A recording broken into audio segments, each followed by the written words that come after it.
Calling all beings, y'all. Let's get it. Put your hands together. Put your hands together.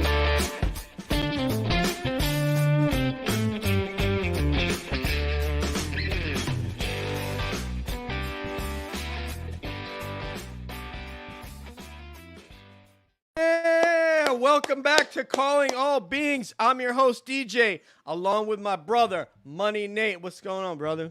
What's up, DJ, man? Good to see you. Man, it's about to get crazy up in here because we are going to have on the executive producer of The Secrets of Skinwalker Ranch on History Channel. This brother's got an Emmy.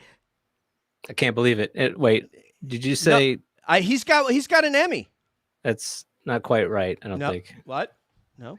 It's two. He has two Emmys. Okay. Yeah, it's you two. sure? It's two. I'm positive. Two. It's Utah. Dos. Utah. I want 2 of those meatball sandwiches. Utah, bring me 2. So check it out, man. I'm so excited to have this guy tonight. You guys are going to be really excited because his beard looks awesome. His hair looks awesome without quaffing. Sans quaff. Guy already looks phenomenal. He's brought a great energy backstage already, so I know what he's about to bring with you. So party people, put your hands together for New York's own Mr. TJ Allard! What in the world? Yes! Thank you, Can I thank get you. a mayhem? Can I Amen. get an amen? I've never had a welcome like this before. That's amazing. Yes! TJ Allard! Thank you so Man. much, you guys. Thank Dude. you for having me here. Good to It have was you an with us. honor. I'm sorry. Go ahead, brother. It's awesome. No, that's awesome. Thank you. It was an honor and a pleasure, man. We've been working this for a while. Obviously, you had some difficult situations with the family. You have our love and respect for that. Thank you. We're with you, and we're here to try to cheer you up. And we don't have to cheer your hair up. That's clear. The beard looks amazing. So What's going on with yes, It's Woo! incredible. Look at that. He knows what the people want. You give it. This is it. entertainment. Give That's the it. people what they want. the hair? What they want. All right, so we Love it. brought a party of 5 on to talk with you about the ranch, about your journey as an executive producer and creating content. It was very interesting to hear you talk about speaking with studios and what sells and what doesn't sell. That was interesting for those of us that are lay persons. And we will get serious here. I might even take off my glasses. Whoa! Yes, it can happen. I feel like I need to change my lighting. My head, I forgot to put the powder. Yeah, you got No, TJ, I was just a little bit.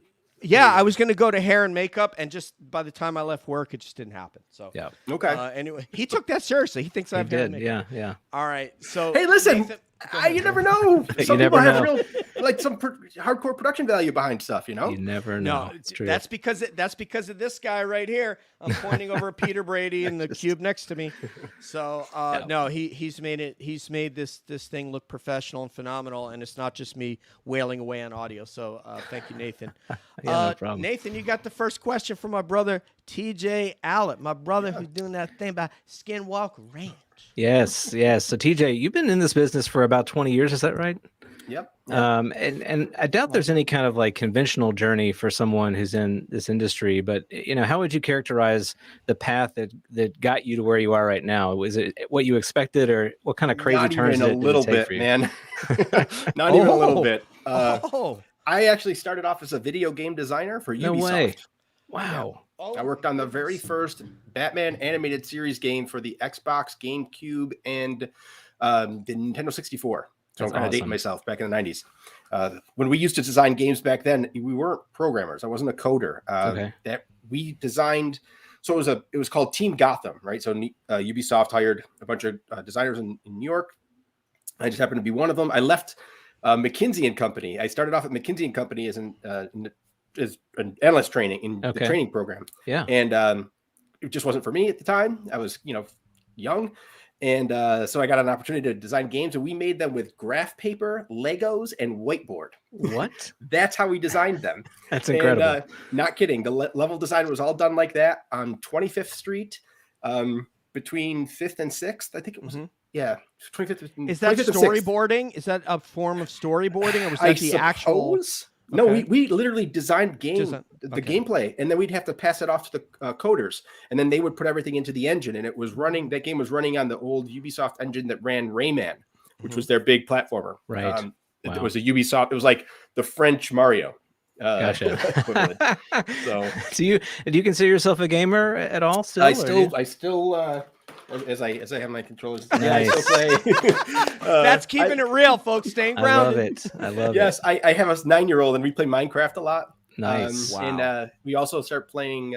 We've been playing Fortnite more and more. Oh yeah. I don't really like playing the shooters with him yet. Yeah. He's a little young, but I'll let him play with me. Right. But then, do you trash talk your 9-year-old, TJ? No, God, no. Listen, I do it with my boys all the time, man. You got to put them in their place. That's what How old's are a they? gamer, man? I didn't know that. Yeah, till I'm a last gamer night. too. So my guys are 13 and 11. They're big into Minecraft. You know, they'll play pretty much anything. They got the Switch and all that kind of stuff. So. Okay. Yeah, I mean, I'm from a different era of gaming. Like we used to, I used to go to LAN parties, and there'd be fights would break out. People would throw cans of Mountain Dew at each other. There's a Mountain Dew reference coming. I knew it. Yeah. But I mean, I guess starting off as a game designer, and then after that, I helped launch Game Loft, which was a gaming, which is now a huge game publisher for mobile games. They were part of Ubisoft, so there's Ubisoft, and then Gimo is their hardware, and then Game Loft, which was initially their online component, became their mobile component. But when I was there, it was an online company, and I was a U.S. content manager, and I started to do game broadcasting before it was a thing. And it was around the .com bust happened, and then I said, I came to New York City to work in entertainment, and it was kind of working in entertainment. But after the .com bust and 9/11 happened, I lost my apartment. I lived 3 blocks from the towers at the time. Wow. And so I just, I was done with the gaming, and I was like, listen, I came here, I had a reason. And then I just started, I got a bartending job, started the auditioning, and, off to the races, performing. As an and stuff. entertainer, first as an actor prior to getting into production. Yeah. So I learned, it's funny. New York was such a different place back then. I used to perform at Upright Citizens Brigade Theater. It was an improv comedy place. And Amy Poehler was one of my first coaches. Oh my God. That's how, and she wasn't famous at the time. She wasn't famous. Like all 4 of the UCB 4 were all my coaches at one point. Amazing. Wow. And there was only probably like 200 or 300 people maybe in the whole theater at the time. And it was like a big, it was a really close community. Right. And I was performing, 4 or 5 nights a week at dive bars and wherever you could. And at the theater under Gristides basement on 27th and 9th or 8th, there was a grocery store there. And that was the original grocery, right? Okay. Yeah. It wasn't the original UCB place, but it was the one that I performed at most of the time. And then a lot of the people that I kind of came up with, UCB just blew up, and then all these people, they all went west, and they all, like, a lot of them became famous. Like I came up with a lot of people who ended up being really successful. Amazing. As have you, by the way. No, it's all relative, right? It's all relative. Not Amy Poehler, but yeah. So, and then I realized, after auditioning so often and performing, and I had some shows like as a correspondent, in celebrity interviews, blah, blah, blah, all that stuff. And then I got into like commercial production, realizing the money is behind the camera, and it's you're a little bit more in control of your fate that way. Yeah, it's a little bit more stable. I really tried, like, how do you make your own vehicle? How do you kind of get something going? And I tried it from the outside, and it didn't work so well. And then I took a job at NBC, 30 Rock for a while. And I was like, I'm going to try this from the inside. And, did pretty well with it there. But then eventually, you can only get so far internally, I learned. And I wouldn't have known unless I did it. Right. And so then I decided to kind of go out, do my own thing again. But now I have some production skill or production background and credits under my belt. And I started pitching shows with Joel Patterson, who's my producing partner. He and I went to college together at in upstate New York at Hartwick. Hardwick College. Okay, New yeah. York brother. We're New York Yes. brothers. You know that, man. Yes. Peak skill. Yeah, right. Well, this is in Oneonta, right, where Hartwick is, and it's funny because at the time, and this always kills me. So Joel created Counting Cars, right? And you realize how small and it's long running, and he does really well. And because of him, a lot of doors have gotten opened for us to hear, for pitches to be heard. Nice. And what was funny though, and I found out later. So while I was at Hartwick, with Joel, there's another guy there named Curtis Gwynn. And Curtis, I ended up performing at UCB with him way back when in the early 2000s. Curtis was the showrunner and co-EP on Stranger Things for the last 2 seasons. So it's like, what I'm is like, that show any good? I mean, yeah, right. Yeah. And he Doesn't come to mind. Ones that went to LA. So That's awesome, man. Yeah, so I mean, it's a really small. It's such a small community. It really is in entertainment, and I've just been lucky that I've had some longevity, and I've been able to kind of, keep it going. It is a war of attrition. Like the only people that I know, it's the ones that stay in are the ones that succeed. That's in front of it, behind the camera. It's as long as you can, sustain. It's those overnight successes are 20 years in the making. Right. And it's hard, a lot of people, like kids right now, they don't kind of get that this YouTube generation. It should happen in a year, right? Yeah. And if it doesn't, a year, that's too long. I've heard some of these kids like get discouraged after like a few weeks. It's crazy. Oh, I only got like a couple hundred hits. Yeah. What? Wow. Right. Yeah. So, but as you can see, TJ, you are successful because one of the good things is that success is only measured with our own ruler. There's no other person's ruler that counts. And where you came from being in that apartment into where you are now, I mean, obviously, you've made tremendous success. My success is measured by my ruler. I don't care what somebody else did who their ruler says that they're more successful. Are they? I don't know. True. Maybe not. Yeah. So, I mean, I try not to look like, you drive yourself crazy, and especially in entertainment. And, just for those who are, so I'm trying to read the tea leaves. So TV is dying. I mean, it's kind of obvious. And so I have taken to this, and that's why I will do every show that I can. I want to meet as many people, talk to as many people. Oh, so we're not special? Is that you are for today? Yes, you. Yes. Beautiful, unique snowflakes. He'll be okay if you did. Don't worry about him. But I try to just reach out and make myself as available as I can. I'm not done yet. I don't feel. But at the same time, I'm also getting a master's degree in data science. Oh, nice. So I'm trying to continue the lifelong education stuff and see how I can leverage that in television. And there's a lot happening, and this is the next, well, it's not the next, it's here. But there's got to be a transition from the TV world, like to merge the two. to online world? Nobody knows it yet. And I'm putting myself out there trying to figure it out. I think one of the best things that I can do here is the reach. I'm, as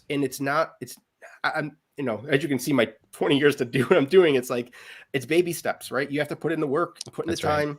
And, I will talk to everyone I can and kind of make myself available to try to hear more stories. And this didn't exist years ago. There were gatekeepers at every network. And so it was very hard to find talent or stories. And so now it's like, wait a minute, if I just open up my DMs and talk, people will okay, fine. It's like casting a wider net, Yes. And it's We work. have the same feeling as you do, that we want to just talk to a lot of people that have an interesting thought or a positive vibe. We want to talk to them. We don't care if they have 7 Twitter followers, 700 or 7,000. And so we actually have the same theory on our show, or the same guiding principle. No, I mean, I feel like it works. There's the big misconception, those people in TV, they make tons of money in this. No, the people who make the real money are the ones online, to be honest. I know, because I know the budgets and I see it.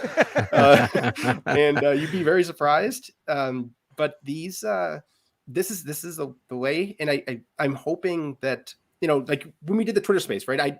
I never know how big those things, sometimes they get huge, like thousands of people, and sometimes it's 12. And it doesn't matter. I want to make sure people can talk. I love listening to what people have to say. I don't judge anyone. That's not what I'm in this for. I am a conduit for, I give people access, right? So I am not the one looking for the unknown or trying to answer questions. I'm looking for people that are, or looking for people that are doing interesting things. And I at least hear it and say, now can I take that and put that in a way to put it on TV or give it a bigger platform? Yeah, you have a very unique ethos. Like, how would you characterize your approach and mentality versus your colleagues in the industry? Yeah. You feel kind of like unique to me. It is. It's different. I get a lot of I don't know, a lot of whys. What you find happen is a lot of, and I try not to generalize right when I talk, but it's hard sometimes because it just is.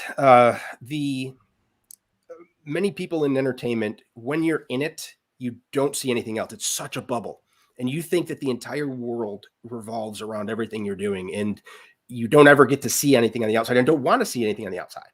Um, when you're developing shows, you're pitching to people that they don't want to think. They're being, not to put anyone down. It's like they're bean counters, though, right? They have a job to do, and this Sure. is what they need, and they need a bigger return. Right. So what your job is to provide them with the easiest win that they can get. Right. And so there's a lot less talk about development that happens. Like they'll put out mandates that are saying we're looking for X, Y, and Z. And then producers, I always say like they're like cockroaches. They're everywhere. A good example of that is like when I'll see a great story in a newspaper or something, I can go back a few years. There was something in, I don't know, one of the bigger, like the New York Times or something. It was in the Sunday Times, and it was talking about people who were moving houses from like across Lake Ontario or something like that, right? It was cheaper to move a house than build a house. Wow. And it was in the Sunday Times, and I saw it in Sunday morning, or whatever. I saw it online, and I immediately start tracking down, doing my OSINT investigations, trying to find who the sources are. Bam, I find them. I leave a voicemail.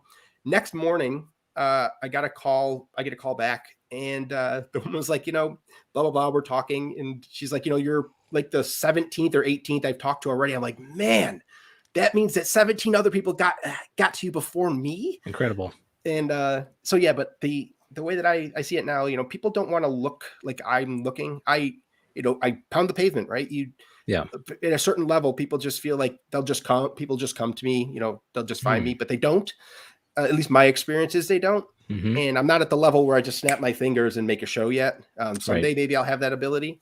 Right now, I have to keep on hustling, and it is different. It is, I don't know any other people that not like I'm saying I'm a, beautiful, unique snowflake or anything. And I always use that line because I don't believe anybody is. Right. I feel like people have elements that are great, and everyone shares those. But I don't know anyone else who has this approach. Yeah. So I know it's a long-winded answer to your question. No, that's awesome. Love to hear it. So when you don't want to be in the bubble, you move back to Buffalo, and you go and get your master's degree, and that's how you're like outside the bubble, and you're able to connect with real life. It is. And I mean, I live in Orchard Park. I live about 4 miles away from the stadium, from the Bills Stadium.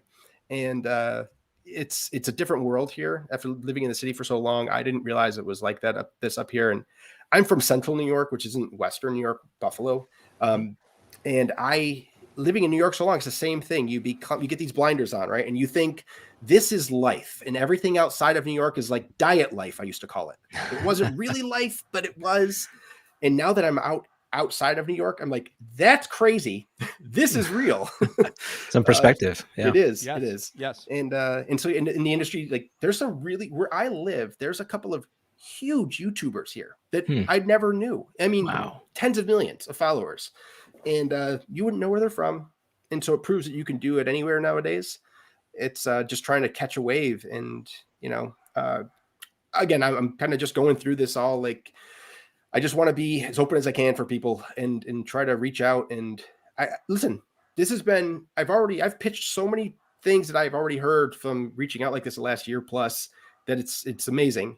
Some things are moving, some, fall by the wayside, but I'm very honest and open with people about it. It's not me. I will take you and present it. And if it doesn't work, hey, good luck trying another way. Right. I can give it my swing. But that's kind of how I work, I guess. So awesome. And for that, I'm even happier that we had you on, that you are so grounded, and that you do take that approach and value real life more so than somebody who wants to be cocooned and just live in that bubble. So So Yeah. yeah, we're even more honored than we already were if we would have just had a Hollywood wig. Let's bring on our homie Not. Deb, at a study of UAPs, our contextualizer and researcher. Excellent. Deb, Hi there. Hello, Deb. I was very happy to see you here today. So we were talking a little bit about some of the hard work that you've gone through, and I have a question that has to do with some self-sacrifice, you might say, that you went through when you joined this project working on the ranch. Mhm. And yes, I'm switching to the ranch. You Mhm. had a sensory experience. Mhm. And I personally would like to know more about that experience. I'd like to know what you think the catalyst was for that experience, how it Oh man. ultimately ended, how long it took to end. And I have a little curiosity if you've ever tried to find out a little bit more about what it was you were hearing during that sensory experience. Okay. So yeah. So I want to. Oh, go ahead. Were you DJ? Were you doing this? no, that was one Oh. love to Deb for a great question. Oh, awesome. Okay, so I should clarify. So I haven't been out to the ranch since probably like 2 years. I don't go. I'm not out there on a day to day. So just to kind of clarify, like I'm not like this is Prometheus's gig. Prometheus is the production company. Those are the guys that are out there in the field. They're putting it together. They're kicking butt with it. But I can, from my experiences out there, they happened each and every time I was there. It happened, which was multiple. I was probably there a dozen times, maybe. I give or take. I just don't remember because we stay at a hotel and then you're going back and forth all the time. So multiple occasions, and so it happened the first time I was out there. It started. You get the little bit of dizzy stuff happening. The onset of that. So I should also let me back up for a second. Initially, the Travis Taylor role, I was the guy who was playing that role in the initial presentation reel to the networks. And it was mainly because I tracked this down, did this, had an interest, had experience on camera, off camera. I was into tech, and it was a good enough fit to put it together. Once it gets to the network, and rightfully so, they want to add, they want someone with credentials and credibility into their, they good on them. They did a great choice, perfect selection. But so there's even video of me like having some of these episodes. There was one where digging and my heart rate goes like nuts. We all have wrist monitors on, and Eric Bard, Eric grabs me, like literally takes me out of a hole and puts me up against one of those little Pope. They used to call them the Pope mobiles. Yeah. Those little Pope mobile things. Yes. Yeah. So we're, he's checking my pulse and stuff, and it's through the roof, and there's no rhyme or reason. I'm a pretty healthy guy. I don't have any, knock wood, have any ailments. And that was kind of the first one, breaking out in sweat and whatever. And then right after that, moments later, strangely enough, and it made the first episode too. That was my cell phone. So my cell phone dies out there immediately. Wow. It bricks. And I'm trapped, so I'm out there with Joel, and it's like I have so much stuff on my phone, my production stuff, everything. And luckily I have it synced, and so I could use my PC later. But my phone gets bricked, and it was a new phone at the time. You couldn't figure it out. Done? Just done. And Eric, and so much so that I was like, "Here, Eric, keep it." Wow. And that's why it was in the first episode. On the table, you'll see he's got a couple of phones, and I'm like, "Dude, that's my phone." That's crazy. And he sent me this shot. Like he eventually gets it booted back up and everything, and it's just toasted. He took it, part of it was fried, and there was a crazy image on it that we couldn't figure out. I gotta see if I can get that. And I think it felt like it wasn't like a Skinwalker image. I don't think it had anything to do with the ranch. I think it had to do with some malware or something that maybe I had, or the operating system, or some update that something got pushed. But it was just funny. That was years later, or that was, over a year later. But so the phone bricks, and things just kept getting weirder and weirder. And I was getting a little ear ringing, and I had I remember one night having getting the sulfur smells out there. But I wasn't hearing the music or anything. And and when I would leave, it would go away. When I would leave the ranch, like to go to the hotel, it's gone. then one of the last days I think it was the first trip, one of the last days, it hit me again, the sound. And then that stayed with me. It stayed with me from my next couple of visits, months in, between time. And then that's at the same time, like I think the second time I had that. And then I was starting to have respiratory issues that just wouldn't go away. And that lasted like a good 9 months. So multiple visits back and forth. And I'm going back and, I'm in New York City at the time, me and my wife, and my son at the time. And, I was just sick. Going to the doctor, they couldn't figure it out. And I've told the story a few times already. So, they do blood tests and stuff. And I don't have the technical terms for it, but when they take your blood, different parts of the country can run different kinds of tests. And when I say it's something like the palette, right? Like maybe the testing palette, or so to speak. Yep. And they can run tests for certain things. Right. My doctor was, she went as far as using the word alien, not meaning alien outer space, but alien as in we don't know what this could be. Wow. Right. And because it just kept coming back, they don't know. But my lung, I was having swelling in my, respiratory swelling. I don't know if it's esophagus, whatever the hell it was. They put me in an iron lung, had me breathing and all this other stuff. And just couldn't get to the bottom of it. And, but, she was saying like, maybe if I got blood work done out there next time I had gone, that they could determine what it is. Maybe they could test for something that is localized to that area. And I was trying to stay grounded, like in, reality, right? I was trying not to go to the woo woo. I was just trying to say, okay, it's not woo. Maybe it's something in the soil. Maybe I'm allergic to something. Could be in the tree bark. Who knows? And just never got to the bottom of it. But during that time, the ringing on multiple occasions, it turned into music. And I just wish that I had hummed the tune into my phone or something. But it turned into, I just kept calling it old timey music. And, I picture like old timey music, like a cheesy, Western movie. And, and it's like, spaghetti Western. Yes. And a spittoon is on the ground and you walk in and it's like somebody playing the little cranky thing. And that's where the music's coming from. Wow. That's the kind of music I was hearing. And my wife, it scared her because the one instance I have burned in my memory is like I got my ear put on the ground on the stairwell going upstairs because I'm hearing it and it felt like, I'm like, where the hell is this coming from? And I kept thinking it's coming from the walls, like the Matrix or something. It's in the walls. Wait, and, I think we can do and then there's like Eli Wallach and Clint Eastwood and they're kind of like honey, get over here. What is this? And I scared her though, man. I scared her. Yeah, that's wild. And so, but I could never figure out what it was. And then I think after my last time, one of the last times out there when we finally went and signed everything and I feel like that was the last. I went home and it was gone. I hadn't heard it anymore. Eric kept telling me, I had a hitchhiker. I don't know what to make of that. I don't claim it to know any of it. Something's going on. Right. I just don't know what it is, but yeah, that's my experience. That's my sensory one, I guess. Well, Nice. thank you so much for sharing all that.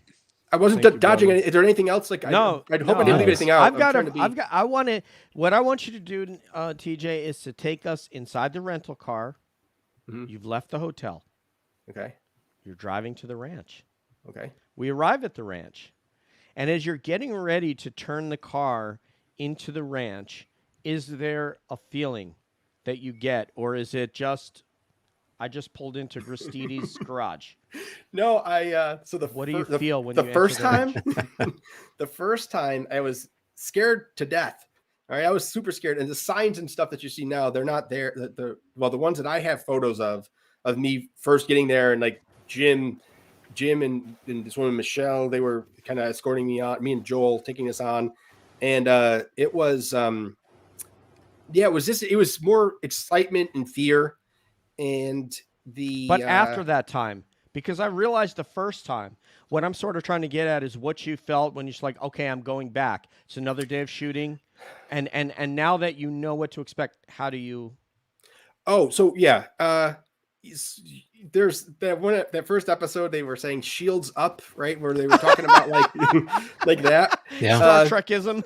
sort of. And so they gave me a power stone. They gave me this big stone that I kept in my I had like cargo shorts on, and I had this big stone in my pocket. They called it a power stone, and that was supposed to ward things off. And it had been successful, I guess, the first few times I was there, or the first few days, because it really didn't hit. It wasn't like I can't even remember. Was it the first 2 or 3 days? I think that stone, I guess I remember saying that the stone must have worked. And I feel like at a certain point it stopped. And again, I don't know. You try to be respectful for people. If they're putting faith in something like that, then who am I to discount it? Listen, if it works, then that's awesome. If it doesn't, that's fine too. I got a rock in my pocket. I'm okay. But like whatever. So, but it was scary to go back, and Joel, he didn't have any issues at all. We did have a lot of tech issues though, but you're scared, you're kind of hyper aware of stuff. And then you see things, you see things, and is your mind playing tricks on you? Is it not? Am I really seeing that? Did that really happen? Then you're always asking, like, did you guys see that? Did you see that? And then I had gone out with Caleb for a long time alone, the two of us, just like driving around the property and stuff. And we saw crazy stuff, man. I'm not going to lie. Wow. But he's just like, I was going to ask you if it's your attitude that prevents you from being fearful, but I do need to get Akashi Chris on here. But is it your approach? Because people talk about what you bring to the ranch is what it's going to reflect back on you. So if you're bringing an aggressive attitude, if you're bringing weaponry, is your approach is that causal in the fact that you don't feel threatened at all times? Or I don't know. I don't know. I can only go by what with everyone else's like a body of experiences or the numerous experiences. What everyone is saying is, this is kind of the way it works. For me, maybe. I mean, I never felt threatened or anything. It's, I think one of the conversations I was having with Eric is like, well, listen, maybe it liked you, just wanted to go home with you. Maybe he felt like you were a pretty cool guy. And it was like, hey, charm the spirits. They want to go back to Motel 6. Could be. Or Hampton Inn, wherever he's staying. I think it was the Winterton Suites, actually. I think it was. It was Tom's. The Winterton Suites. Spirits, next time he's there, just ask the front desk clerk. They'll tell you. Akashi Chris. Yeah, let's get her on here. Deb, thank you so much. Thank you, love. Yeah. Hi. Akashi. Where's that name come from, Akashi Chris? Why do I know that? Hey, my name is Chris. But it gets better than that. I'm actually obsessed with the Akashic field and Akashic records and the ability to, use your mind and, really hook up to that network that lies within, and this is a huge puzzle. So, and I'm like, there's got to be something, that creative intelligence of the universe sitting right there. And it's like, some people learn how to write it and some don't. So that's where I got the Akashic. Akashi cool. Chris. I thought it'd be like Akashi Chris. He thought it was the label that put out Motley Crue's records, but it's not. There we go. Yeah. That was Electra. But anyway, it's a common misconception. Yeah. Saying Motley Crue. And yes, for anybody looking, yes, that is Travis Taylor behind me because I'm a super fangirl of the show. TJ, it's definitely a pleasure talking to you. So I do have some questions. I have something specific. Based on your experience, so in looking at going back to season 1, I've watched it multiple times. So going back to season 1 again, and there's so much focus, and this flows perfect to the previous conversation. So much focus on the equipment and the failures, and I wasn't sure how much. I mean, obviously it's a production, and you have to show some really cool things. I can't believe that bricked phone was yours. That's crazy. So. Yeah.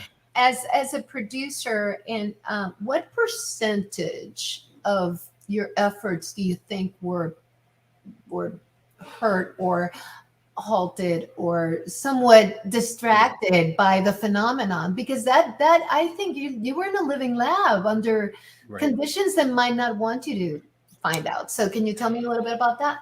Sure. I don't know if I give you a percentage.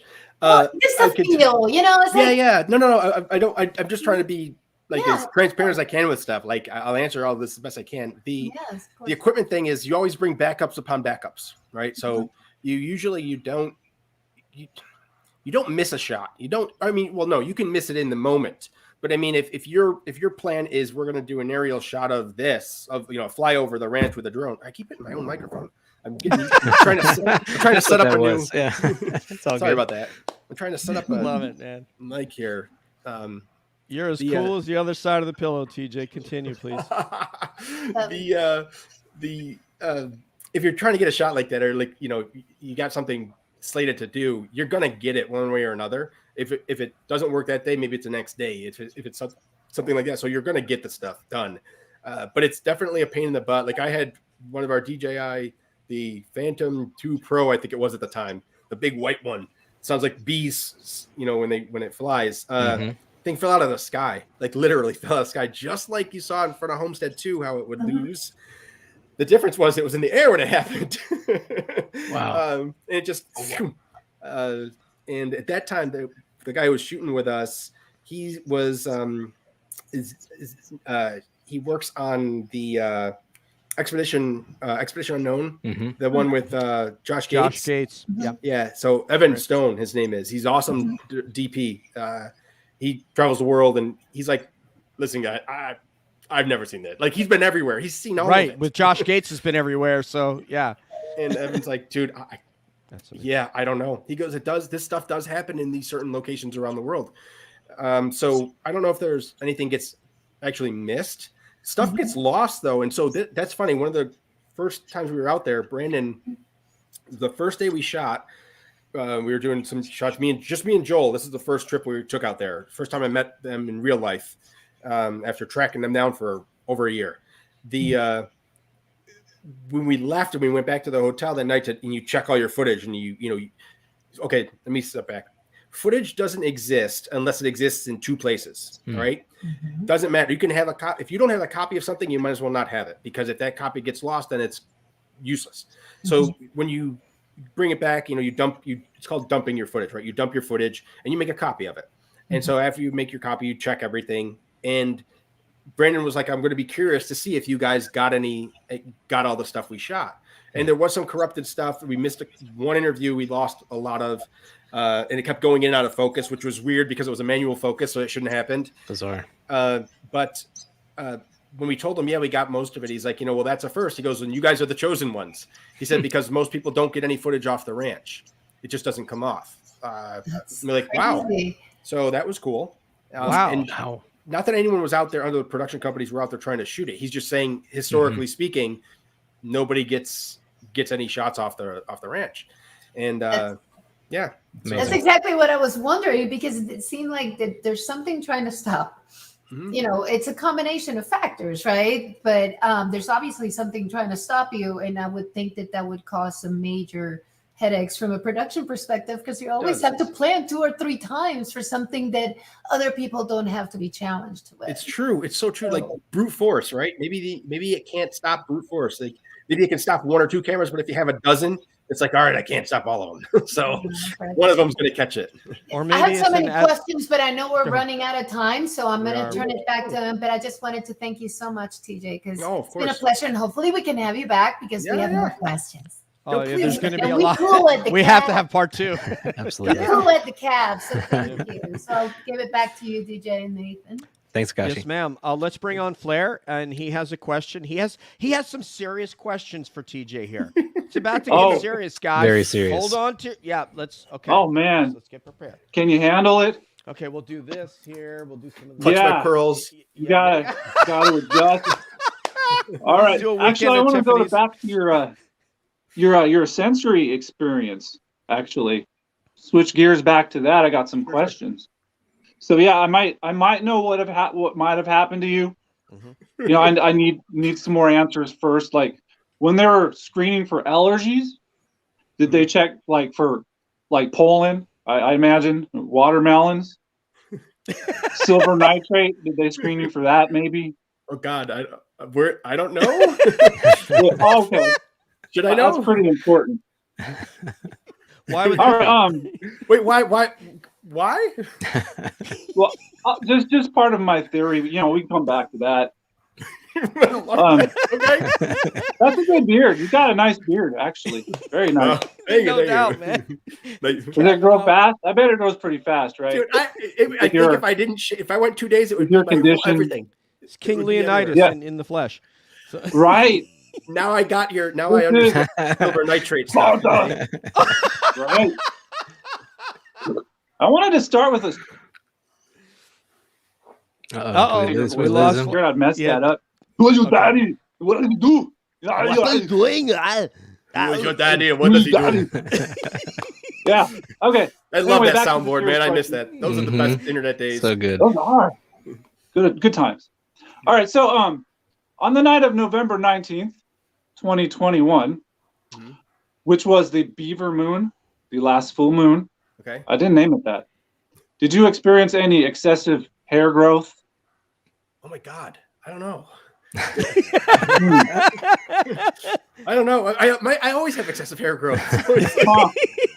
Interesting. I should write that down too. That's a Well, fun yeah, idea. I'm giving TMI here. Huh? How about itching? Probably. Yeah, strange behaviors like drinking out of toilets or anything No, weird like that. No. Okay, that's good. That's good. This is positive. We're heading in the right direction. Yeah.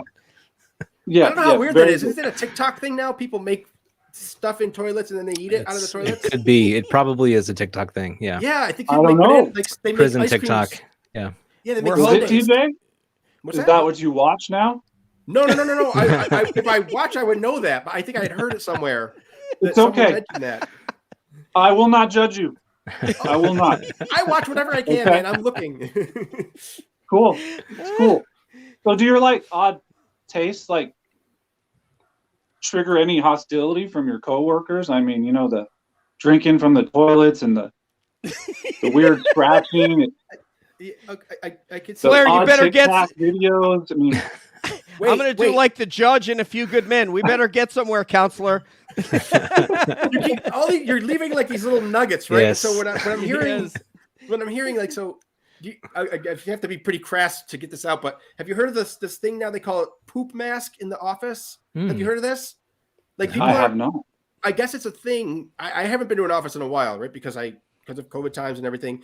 But someone had mentioned this, and I had to go and Google it.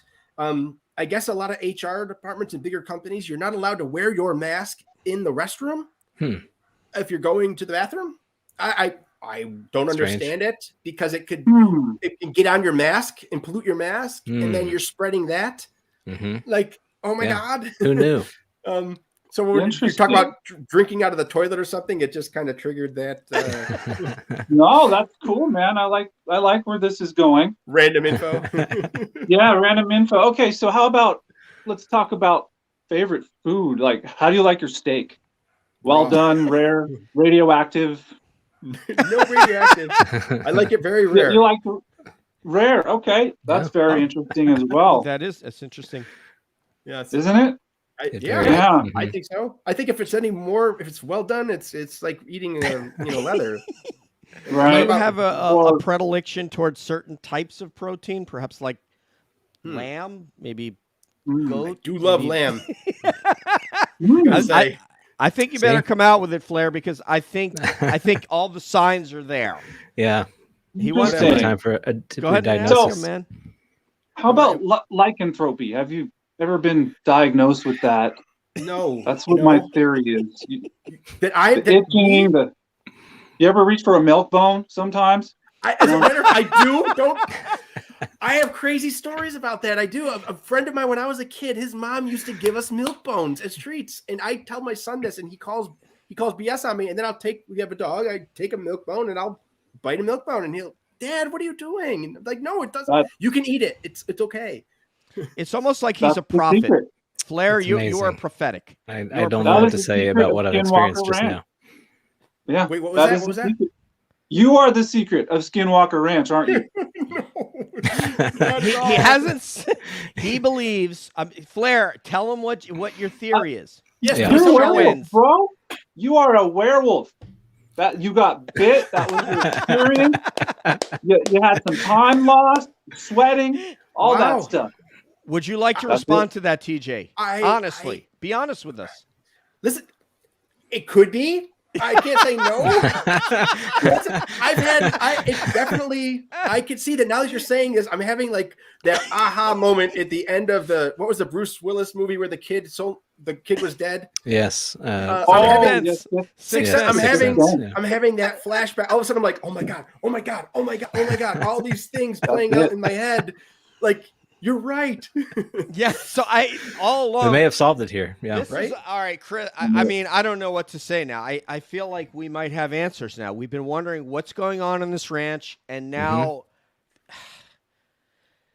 I mean, take over, Nathan. I'm just. Yeah. Wait, were you there? Were you guys there? All of you, or when we were talking about the and maybe somebody sent me something on Twitter about the guy who claimed the Skinwalker defense in court. Skinwalker defense. No. Yeah, so there's a real court case about this. It was a different Twitter space and where there's a real life. So there is a real component to this. Yeah, I think that's Deb. I'm going to bring her back here for that because she knows about that. Deb, you're on mute. Come back. There you go. Go ahead. Deb. Yeah, I was just saying that after we talked about that a little bit, I found two cases about that. Two different cases about people from the Navajo claiming that skinwalkers were part of the reason for their crimes. Right. And did one, and correct me if I'm wrong, but I thought the one guy, the judge accepted that as a defense, at least in one, right? Was it maybe it was a murder case, a brother killing a brother or something? I don't remember the final verdict. I just remember that they considered it at length. And one was an uncle. One was an uncle that he said he was scared of. And they considered that at length and said this was his belief. He was scared his uncle was a skinwalker. Mm-hmm. Yep. Yeah. So hey, maybe it got in. I don't know, man. I get it. The hair and the we did. You know, we just wanted to come up with something, with some funnies, and thankfully Flair came up with that, and it was beautiful. Now I know why you guys were breaking my chops about it. Like, you knew something was going on. Yeah. I'm like, no one's ever commented on that before, but okay, I'll go with it. The Milkbone comment is what really threw me for that. Yeah, you know what we're gonna have to do. Hey guys, I think we got to get to this because we want to create an opportunity for TJ and Brandon to make a significant amount of money. Something that Cab doesn't, we're not interested, but we want these guys to make a significant amount of money. And Flair actually has created the answer to that, and he's giving it to you, TJ. I am. Awesome. Yeah. Are you interested? Nathan, make it happen, man. All right. So here we have Flair's own Skinwalker Ranch dressing. And let me tell you, yes! Brilliant. Yeah, what do you think of this? You think I have a chance? I mean, you have a chance. You have a chance. You have a chance. He just needs to have his photo on there. Yeah. Yeah. Absolutely. I love this, man. I love this. Well, I not only have merch. Yeah, is that your only product, Flair? Or do you have another one? I have it in two flavors. Actually, I have regular and radioactive. So there you have it. Buttermilk Ranch. Nice. Buttermilk. I love it. It's buttermilk. Yes. Very specific. And let us tell you, TJ, nobody from this show has called the U.S. Patent Office or gone on their website and patented it. So it's for you and Brandon. Make it happen. I feel like Brandon probably got that locked up. I know he's got the trademark already on it. Yeah, like I know television, man. That's great. I wish I knew how to sell merchandise and stuff like that. Man, just go to the U.S. Patent Office website. You can search and see if it's patented, and it has to be salad dressing, utility patent. So, right. Put it on a T-shirt. Yeah, all right, at least, yeah. Claire, thank you so much. All right, let's get Akasha. Chris has something, or Nathan has something actually. No, go ahead, sir. Yes. Okay. Sure. Yeah. Well, Chris, why don't you go first, and then I'll go after you. Actually, I wanted. So, based on everything you've been through, if you could put in a nutshell, what has changed you about this? What is the one thing that, in the core of your soul, has this experience changed you? I think it has, based on how you talk. Yeah. And what is that? What is so different about you because of this? God, that's a great question. No one's asked me that. So what? I think I have a new appreciation for this. It's kind of it opened my. I guess it opened me up to the idea of other stuff, quote unquote, right? Stuff. Mm-hmm.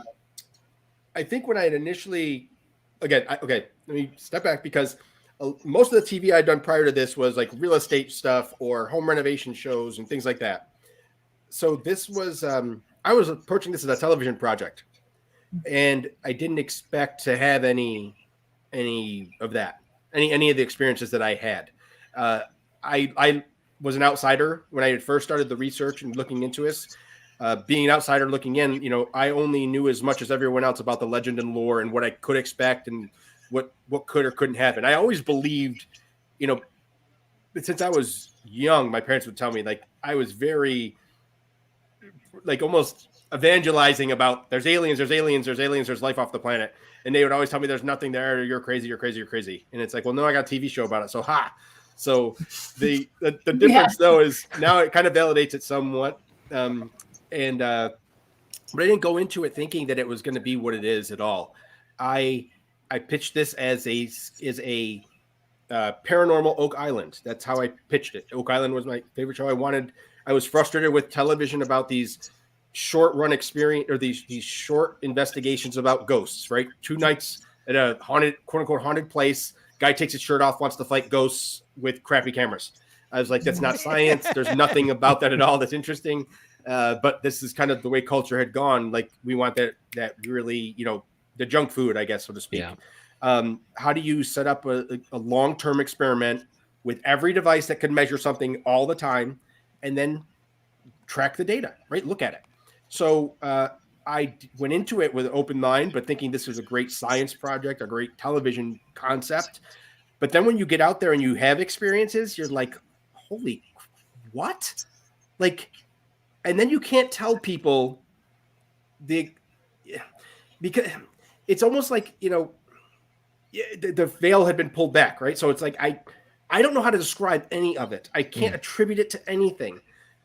And I purposely don't, because as soon as you say something that attributes it to something, then you're immediately labeled as an XYZ. It loses credibility in certain circles, no matter what circles those are. And it's like a big Venn diagram, right? Not in our circle.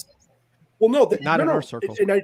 I'm gathering that more and more from people out online, but it's still, I walk a fine line between, I have to present stuff to buttoned up network executives who just want to make TV shows.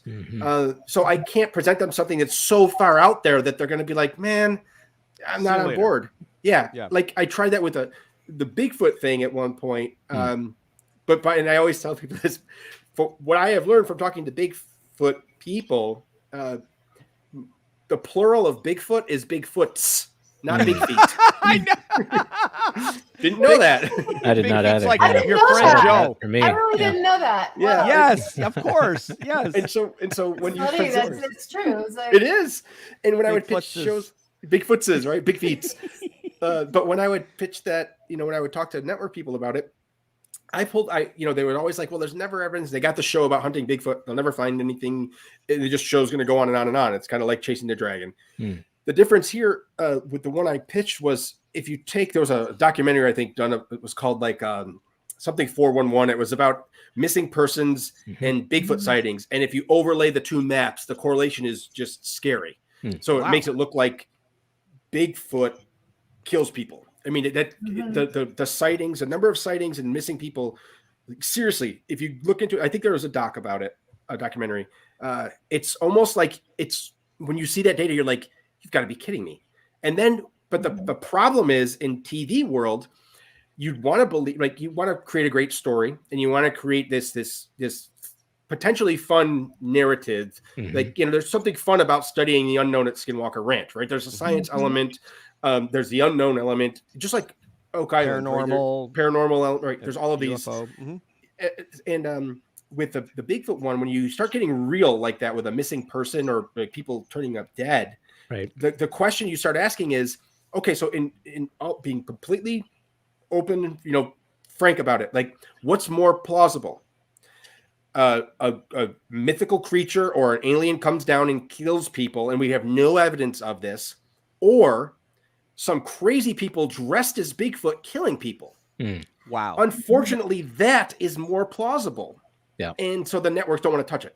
Yeah. And so this is kind of like, so whenever you're framing these stories, and just like with Skinwalker, like I'd love to pitch more far out there stuff, but you gotta bring it down to a way where they can put it in their little box, and like, because then they got a boss to go to, and then it's got to go up and up and up. Sure. So well, that's too bad, because your mind has changed and it's expanded, and you would think that would provide for some great creative ideas that everybody, that people would want to just. I'm with you. No, it has. That's why I'm here. Like I feel like I have a good knack for finding a way to package these things and put them in a way that are presentable to them. Like that's maybe a skill that I've developed. Like with Skinwalker, like they didn't want to hear Skinwalker. Nobody heard that. No one would even hear the pitch from us at first because they're like, it's BS. Nobody can get there, and everything that's been done there is a publicity stunt. And people were pitching it like when we were pitching it at the time. During one of our meetings, so the way the networks work, right? There's A&E is like one pyramid, and the Discovery Networks is another pyramid. And so back in the day, every network had their own executive that you pitched to. Now you pitch to like the top of the pyramid, and then they say, okay, which one of our channels does it go on? God, I'm talking with my hands a lot. Hey, TJ, what are you doing? Yes. I mean, where'd you go? Hey, what are you doing? Hey, so we got this pyramid. I got this. And so. But I went to Rayo's last night. I saw the mayor in there. I'm sorry. Go ahead. I did. No, I didn't. But the idea of like pitching, and then we were pitching this when we pitched Skinwalker. It was like, hey, listen, somebody's already pitching that at Travel, and they said that they have access to it and they can get in there. And it's like Brandon's like, that's not true at all. That's bullshit. Ooh, dang. That's fine. He was like, that's BS. And we had to find out. I'm not going to say who that was, but people were pretending that they could get access and pitch the show all the time. And so that was one of the things why people weren't hearing that pitch. But now that the show's on and it's successful, if you notice right away, Blind Frog Ranch came on on Discovery, right, which is about 7 miles away from Skinwalker. I think it was 7 miles. And now so it's opened up the floodgates now. And so now by getting the foothold in, I kind of pushed it a little bit, right? That Overton window, so to speak. Right. Like now it's opened a little bit more where they'll hear something that might be a little bit more fringe. And then it's like, okay, claim that ground and then bring that to the norm. And then keep on taking those steps. And so I think that, with Skinwalker, the thing that's changed with me is my mind's more open to hearing these things and saying, how can I make something that is so unbelievable, more believable and plausible to a TV audience? Right. So, and it is. There's a lot of efficacy there because it is believable and people have had real experiences and had been quite scared. I want to just promo. There's a gentleman on our chat that is going on. You're going on his show, Bottled Water. Oh, Bottled Water. Yeah. U.S. Army brother to my Air Force me. And so we're really happy, and please go over and watch Bottled Water's take on TJ and what kind of craziness he might get up to. And also, I know it's untoward when you invite someone on, you plan on an hour and you ask for more time. But because my brother Nathan, that's right below me right there, has a question for you, I would ask you. For another question, and then we'll start the wrap. Okay. Awesome. Please. Thank you, so TJ. Much. Of course. If you could. Permit me to go a little meta for a second here as a lead up to this question. You've spent your life, creating entertainment and crafting that.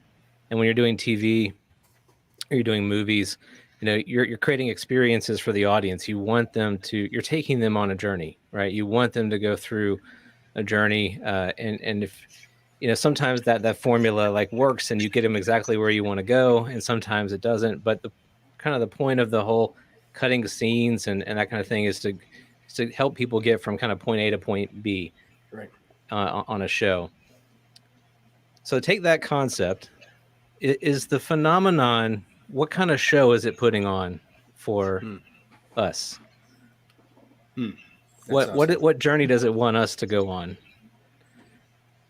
Man, that's a interesting question. Is there an influence? I don't know how to answer that because not like I'm not trying to hide. I'm trying to. I don't want to read into what it's doing. I don't know. Of course. I'm just I'm a partially shaved monkey. Apparently a very hairy one. Werewolf. Yeah, werewolf. Please, Hairy one. Let's frame it. Yeah, right. Yeah, but I guess so taking the expertise that you have, like how if you were directing this show, and taking a step back from the show itself and what the people in the show are experiencing, what journey is it putting them on? This is about TJ. Yeah, and yes, the whole experience. Yes. I'm trying to think. I guess. I mean, there's a certain amount of I don't know. It's like it's teasing to a certain extent. I think what I could say. So there are things that happen. Right? There are milestones. There are measurable things that are happening. The way we're choosing to analyze these things are with tools, with tech. Right. Right. There's a human component to it. You can try to analyze it as a person. And I think a lot of people are going to have a different view of that journey. To, I guess, from what I'm seeing, it is kind of like teasing. It is slowly crafting. Yeah, not crafting. I guess maybe it's like it's revealing stuff. And I really, what I want to see happen is, and it is happening. Like it happened before the show, and we talked about it in the beginning. Eric building software and hardware, his Satan machine, in all of his software. And I think maybe this is a way to push the tech to get to a point to be able to more clearly communicate or measure. Like it's kind of giving you. So there's movies like that where it kind of it's giving you the crumbs, and it's like, no, you got to figure it out. But as you figure that out, I'll give you a little more to figure out, and then you figure it out, and then eventually the whole thing is calibrating the instrument. It's a screenplay that almost right. It could be. I mean, it's far-fetched. It's it's all these ideas are out there, but if you're looking at it, like what else could be happening? Like if something was there that was intelligent, that wanted to just make it easy and say, hey, guess what? I'm here. End of story. Right. It's not doing it for a TV show. I can't imagine. Right. That it's like, oh, well, I'm going to get get my 15 megs of fame, whatever the hell. Nobody cares. Right. The only value you could say, and it is, you can see how it's pushing. It's not just pushing the equipment and the tech, but it's the thought that it's also pushing forward.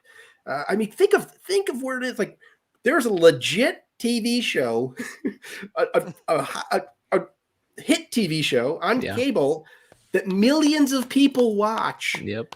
That is scientifically trying to find out what is going on. If you said that 10 years ago, they would think you were crazy. Right. Like seriously. But that pitch works today. Yeah, but now it works. It's like, so whatever happened between now and then, you got to think, okay, for what's going to happen now in the next 10 years. Well, if we're slowly learning things, and I'm trying not to take the human component out of it, meaning we have to be in, we have to have the ingenuity to kind of develop the tools and develop the skills in order to get to a point where we would ever be able to talk to an advanced civilization, because obviously we're not there yet, right? That quote unquote advanced. So if Eric's building tools, if other people are building tools, if this platform is opening it up to bring new guests on, new equipment on, new ideas and ways of experimenting, then it's pushing the entire knowledge base forward. And again, like you're saying, like it's crafting it for itself. I feel like there's been movies about stuff like these theories. So it's not, again, I'm not a beautiful, unique snowflake. It's not my theory. Someone else has had it. I'm just trying to put it on this project. Yeah, I guess project. But it's I don't, Man, that's a great question, man. I thought that was a great answer. That's why we hired him. Come on. This is why he's got matching 401k on the show. Yes. Matching 401ks. Where can I get one of those? Incredible, right? 70% on in-work vision and eyeglasses. Yeah. 40% out of network. But that's It's part of our benefits. Yeah, it's true. benefits package. So I see. I wear contacts. I see you guys. You all have glasses, right? So have you read? No, have you read? There's that new thing that just passed, the FDA stuff, the eye drops that fix your vision. What? No. Yes, it's TJ. crazy. So go look it up. There's a new eye drop. It's AbbVie is the company. AbbVie. AbbVie is the pharma company. Okay. And I think so. The way it works, and it doesn't correct both, right? It might correct far nearsighted or far. I'm not sure which one, but from what I understand, the way that it works is your eye focus has to do with pressure in your eye, and so what this does is you put the eye drops in, and it regulates the pressure, but it only lasts for like 8 hours, and after it goes away, and so it's like 8-hour glasses. Wow. And I'm like, that's just genius. Amazing. Better than contacts. That's brilliant. If it doesn't work, I'll have my attorney call you. But I don't know. I've never tried it. I haven't tried it. I'm kidding you. We have one final serious question. Yeah, please. And then we will get to our goodbyes, which I know are going to be heartfelt, because really the framework here is we use the ranch as a framework. So I'll do my. But really, this was about TJ. This episode was really about you. And the ranch was sort of a framework, and it's really enjoyable because the whole purpose of doing one of these shows is to connect with people, to get them to know them, to hear interesting stories, and to be stimulated. My final question for you, and this is just something I've gotten a feeling from you over the course of this episode and listening to you speak, and I feel like there is a nexus between the physical experience that you had that would be quite scary for anybody who's visited there and then come home and had some sort of a hitchhiker effect, and your refusal to mentally give into it. I believe that you're sort of creating a barrier between what the ranch offers and scares the living hell out of some people, and you will not allow that to get into your psyche. I feel that. I could be 100% wrong. No, I think you're right on. I think that's true. I don't, since I don't know what it is, what happened, I can't answer. I try to kind of keep it, arm's length. Like, I don't want to give thoughts as to what it could be, because I feel it's just like everything in the world today. Everything is polarized so much. You can't say anything and not expect a backlash. So in that, I would rather be open to listening to others' ideas and entertaining everything that I can. Even being a freaking werewolf, that's fine. We'll get to that. We'll get to that. Don't rush, TJ. It's just a storyline here. Okay. But so like by doing that, it's like yeah. So by doing that, I kind of will. I do keep it arm's length, but I'm open. But again, this is why it's so great. And you have big brains out there that are studying it. Like eventually you're going to be able to, I believe, label these things. You're going to say it is X, it is Y. And this happened because of this, and this led to this. I think that I will be more confident to label things or put it on when I have more info, because listen, there are potential very, plausible explanations. Radiation is the one that always comes to mind that people always throw. Could very well be. I don't know, but I'm not discounting that or anything else. But yeah, I try to keep it at arm's length, and I do try to keep it like there's no reason to let that get out. It's power. Take over everything. It's your power, absolutely. So yeah, I mean, I really hope that you should look out for situations where. And Nathan may want to speak to this, where you would find yourself naked in the woods, you're laying down, you may be gnawing on some sort of a wintry animal like a beaver, dino beaver, whatever. Sure. So I just want you to be careful that if those werewolf tendencies come up, that you address them, and you always have a place to hear and to come and talk to us about it. Okay? That's right. We're here for you, bro. Judgment free. Without the silver nitrate. This is a judgment. Werewolves are welcome here, TJ. That's we right. love you. Okay. itching. I'm all itchy all of a sudden. Right on cue. That is a performer right on cue. I Why am love I it. itching? You guys, this is crazy. Everybody's going to take a chance to say goodbye to you. Oh, and I'll yeah. close this Yes, out. Akashi, yes. Chris.